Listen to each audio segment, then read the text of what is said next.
Hello, my name is Jermaine Jones, and I am bisexual.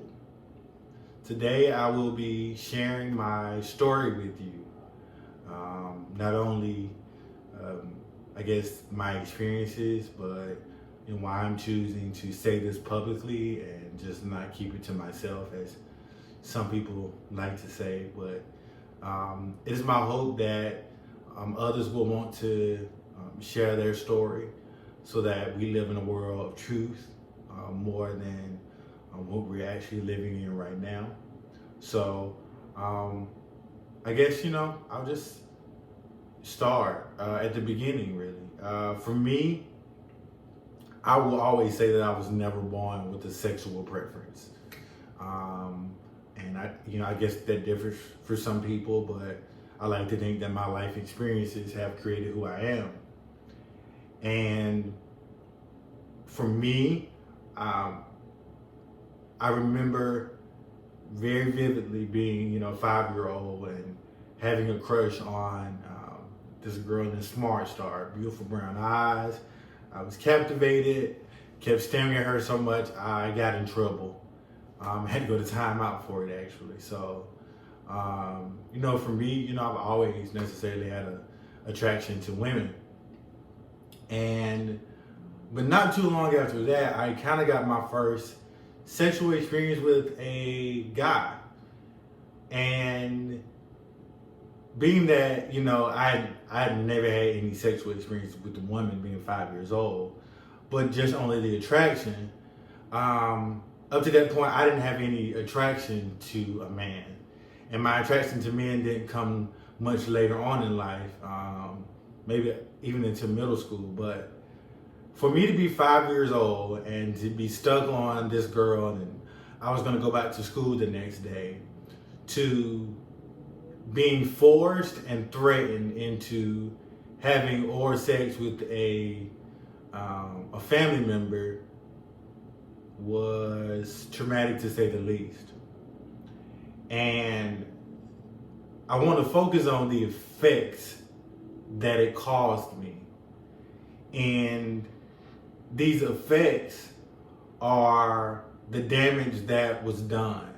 The damage wasn't necessarily the act itself, but the damage that it caused me in myself, in my confidence, and in my ability to see who I am as a good thing, to be able to love myself. For me, being threatened and forced in that situation as a 5-year old, not only did it confuse me, but it scared me. Being that it was a family member, I had to be around this person. I had to be around other family members. I had to be around the location in where it happened. And how it happened so is that other family members were kind of, I guess, given the go ahead to also do these things to me, because the level of force, the level of fear was already installed in me. So it was easy to do whatever would be done for me, and for me, it caused me to not only doubt myself, not have any confidence, but it also caused neurological issues. If most of my classmates can remember, I used to jerk and I used to stutter when speaking. And I'm not talking about, any normal type of thing. This was, hardcore jerking and stuttering, so much that I had to go get counselors for it.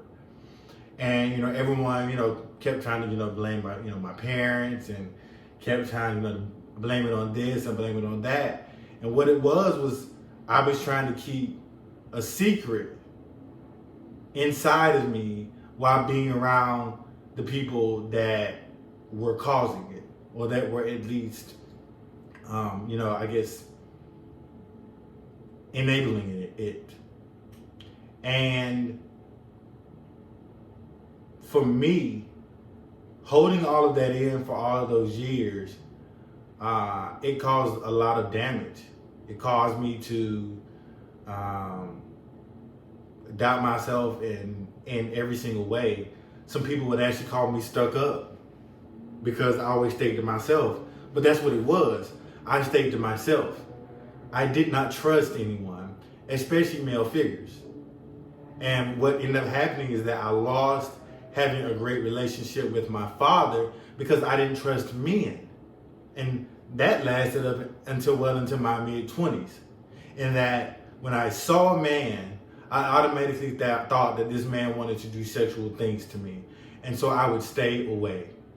So for any male friends and male relationships that I had, it was just all kind of a front that I was putting up because I didn't know how to have any healthy relationships.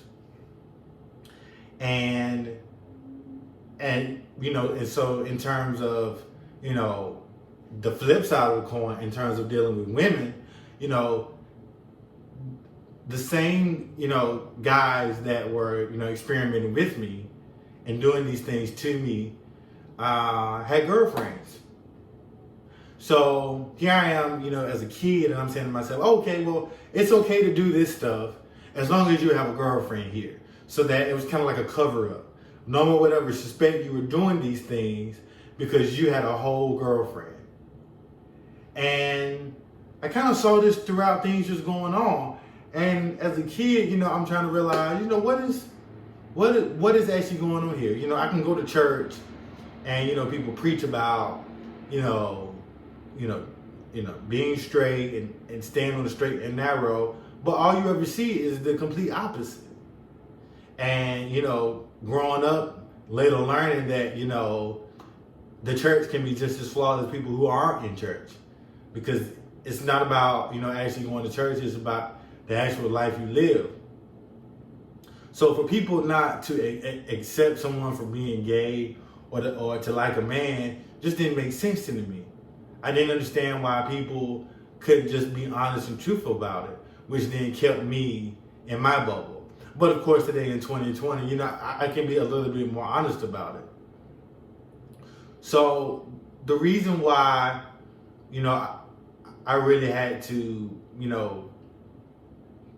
kind of go back and talk about this is because when you're in those situations, and I've had conversations with people who've experienced far worse abuse situations than I did, far worse, being with parents or grandparents or even siblings, is that we take this trauma and we internalize it.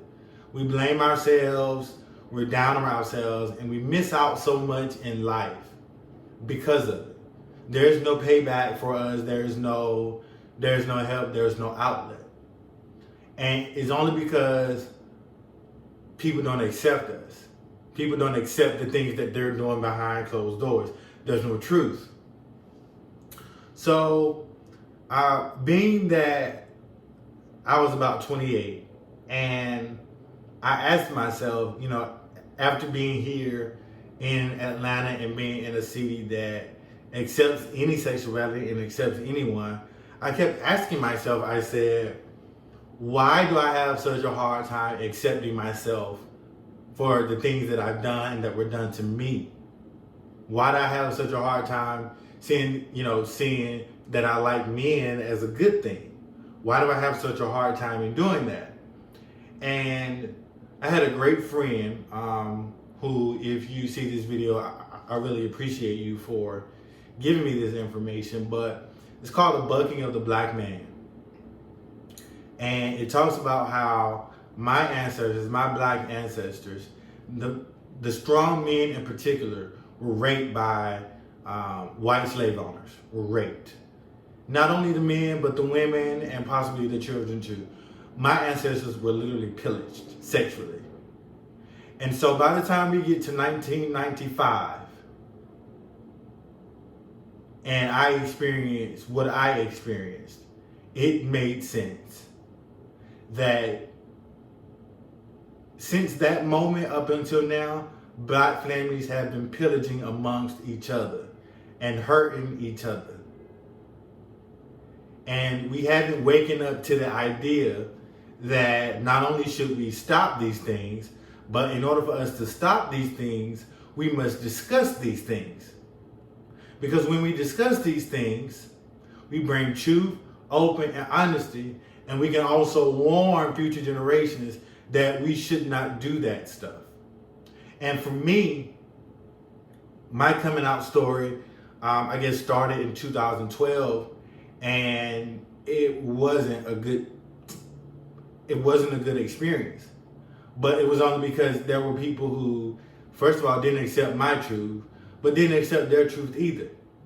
And instead of us coming together and understanding that what went on, wasn't good. It just wasn't they weren't things that we should be doing, and that we should apologize to each other for them. We should rectify. What you end up getting is people who will still go back off of their word after admitting things, and then say that you lied again. So there are no easy fixes to this, because you'll always have that person who just isn't ready. We'll always have that. But I think it's best for us to take my story and what I went through on a broad sense, and talk to our children and our nieces and our nephews, and let them know that, first of all, don't allow anyone to touch you in an inappropriate way. And your private parts should not be touched. They shouldn't. They should only be dealt with in terms of bathing, if you're teaching a child how to bathe. But you should be informing them of how to have positive sexual relationships. We should be doing that. You shouldn't just tell your children don't have sex. That time is past. We live in a society where sex is everywhere. Sex sells everything. Sex sells music, sex sells clothes, sex sells everything. And so in the society, in the world that we live in, if you're going to have a child, then you need to take that responsibility as a black person and understand where we've been and where we need to be. It is my hope that at least someone that listens to me today is able to take whatever negative childhood trauma that they experienced and accept it for what it was, and put blame where it needs to be. And that blame is history. And we can't go back and change that. But what we can do is make sure we have a better future. And that goes by telling your stories. So today, if you experienced any sexual pillaging or any negative sexual experiences, forgive yourself for it. Forgive yourself. Forgive those who did it, because 9 times out of 10 they were only acting off what was done to them. But then move forward and find a better action plan, so that maybe you and that person can have a better relationship, but so it doesn't happen again. I never thought that I would come out and publicly say that I was bisexual, but now that I have, it's not that big of a deal. I'm the same person. Maybe you just didn't know, or maybe you assumed I was this, or I assumed I was that, but I guess we all do that to each other. But the fact of the matter is, today I feel better. Today I feel normal. I feel that there are now people out there that know that that know me a little bit better now and can understand me a little bit better. And I wish that for everyone. So thank you for taking the time out to listen to me, and I wish you love, peace, and joy.